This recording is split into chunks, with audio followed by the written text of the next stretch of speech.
Hi friends, welcome back to my channel. ഞാൻ ആശ. ഇന്ന് ഞാൻ നിങ്ങളുമായി പങ്കുവയ്ക്കുന്നത് എൻ്റെ വീട്ടിലെ ചെടികൾക്കും പച്ചക്കറികൾക്കും ഞാൻ ഉപയോഗിക്കുന്ന വളത്തെക്കുറിച്ചാണ്. അതിന് വേണ്ടിയിട്ട് ഞാൻ ഇന്നിവിടെ എടുത്ത് വെച്ചിരിക്കുന്ന ഒരു പാത്രത്തിൽ കുറച്ചധികം വെള്ളം, ഏകദേശം ഒരു 10 ലിറ്ററോളം വെള്ളം. അതിനകത്തേക്ക് ഞാൻ 1 കപ്പ് വീട്ടിലുള്ള പുല്ലുകളെല്ലാം 15 ദിവസം ഒരു പാത്രത്തിൽ ഇട്ട് വെച്ചിരിക്കുന്ന അതിൻ്റെ വെള്ളവും, വെജിറ്റബിൾസ് നമ്മൾ ഉപയോഗം കഴിഞ്ഞിട്ടുള്ള ബാക്കി വരുന്ന വെജിറ്റബിൾസ് എല്ലാം ഇട്ട് വെച്ചിരിക്കുന്ന വെള്ളവും കൂടെ ഞാൻ ഈ പാത്രത്തിലേക്ക് മിക്സ് ചെയ്യും.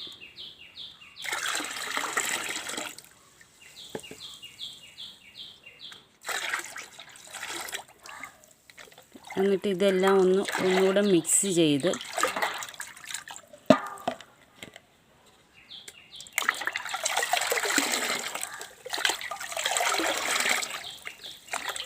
ഇത് 1 കപ്പ് എടുത്ത് നമ്മുടെ വീട്ടിൽ കാന്താരി ചെടിയുടെ ചുവട്ടിൽ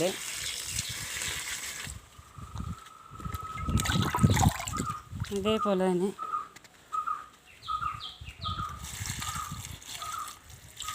നട്ടു വച്ചിരിക്കുന്ന നമ്മുടെ ചെടികൾക്കെല്ലാം ഒഴിച്ചു കൊടുക്കാനാണ്. എൻ്റെ എല്ലാം നല്ല ഗ്രോത്തോടു കൂടിയായിട്ടാണ് ഉണ്ട്. നിറയെ പൂക്കൾ ഉണ്ടാകുന്നതിന് ഈ വെള്ളം പ്രയോജനപ്പെടും.